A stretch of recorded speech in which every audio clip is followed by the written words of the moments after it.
Joining us now on the phone line is Prabal Basu Roy, who's joining us. Prabal, hi. Thanks for taking your time out and speaking to us at ET now. You know, when most corporates really struggle with their succession plan, there you have Mahindra and Mahindra ensuring that they had enough time. The nominations committee was put in place a year ago, and they have found out that internal candidates are the best suited to take the company forward. How are you looking at the strategy that the Mahindra Group, took over, and what do you really make of this very smooth transition process that we're seeing at the Mahindra Group?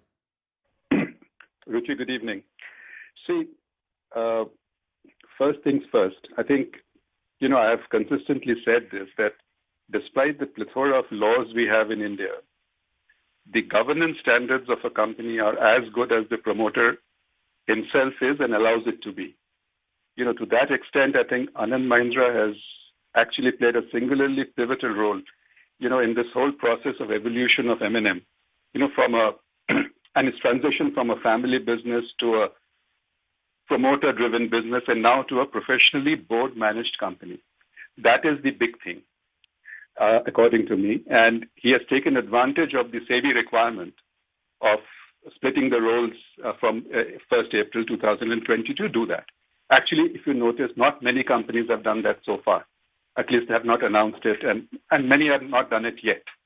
And some of them are actually subverting the whole process by putting friendly, directors and all that stuff. So to that extent, I think Anand Mahindra's this role needs to be, this whole exercise needs to be commended upon. There is no doubt in my mind. However, obviously, there could be a question about who's the right guy, internal talent versus external talent and all. But I would not second judge the NRC in this regard, and they have done a good job. It's a sort of planned transition. There is enough time. And Pawan Goenka, though I don't know him personally, but I know of him. I mean, he's been in the company for a long time, so a 1 year taking over is just fine. However, the guy in the hot seat will be Anish Shah. I mean, quite likely, because there are many challenges facing the auto industry and M&M for the next 4 to 5 years. So there's a big challenge there, and that we can talk about it later, how we'll handle that challenge or what should be the ideal case in that case. But by and large, yes, it's a very good thing, I think, which Mahindra has done well ahead of time in a thoughtful manner and transitioning M&M to a board-managed company now. Indeed, and Prabal, not only that, the stock has really managed to return its shareholders some very rich and healthy returns in the last decade or so. The stock has put on something like 485%. But that aside, today we had an interaction with the top management of M&M, and they're talking about how they're looking forward to this new phase, that investors are always in good hands, saying that now they're poised to enter the next cycle of an up move along with India. But one can't ignore the fact that as of now, it's a bit of a challenging phase for the auto companies, for consumption as a whole. As you said, now the man in the hot seat is going to be the next person that takes over. So what kind of challenges do you believe are going to be forth for him? Yes, actually, see, there are two levels of challenges as I see it. One is the challenges brought about for the industry, auto industry as a whole, which is on the throes of, as we all know, major disruption and change, right? Led primarily by technology. And the second is M&M level changes.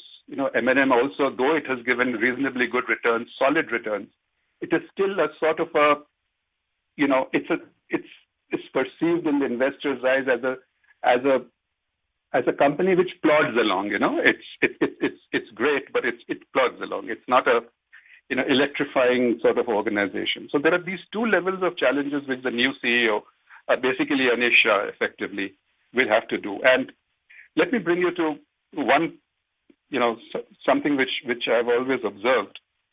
The two, and I'll give us, and as an example, I'll give you the case studies of IBM and Apple, the two most successful transition plans which have the succession planning which has worked in the world practically, when Gina Rametti took over and Tim Cook took over. The mistake which most companies do, and especially in India, is that they choose a leader based on the qualities of the current leader, or the current chairman, or the current CEO, or the current entrenched promoter. This is the biggest change. And choosing a leader based on those qualities is convenient, but not necessarily what's in the good interest of the organization. What the organization needs is, for the next phase of growth, what are the skill sets does it need? I think that is the key, and that's where IBM and Apple both have succeeded immensely after the transition happened. So in this particular case, given the context of what I just said about the auto industry changes and M&M level changes, I personally think there are 3-4 areas which M&M will have to look, the new CEO will have to look at. One, of course, is brand, on the brand side. Though it's a good brand, it's not a very powerful brand in many ways to take on the next level. So I think the brand side is there. But technology adoption would be key to take on the likes of a Tesla, for example.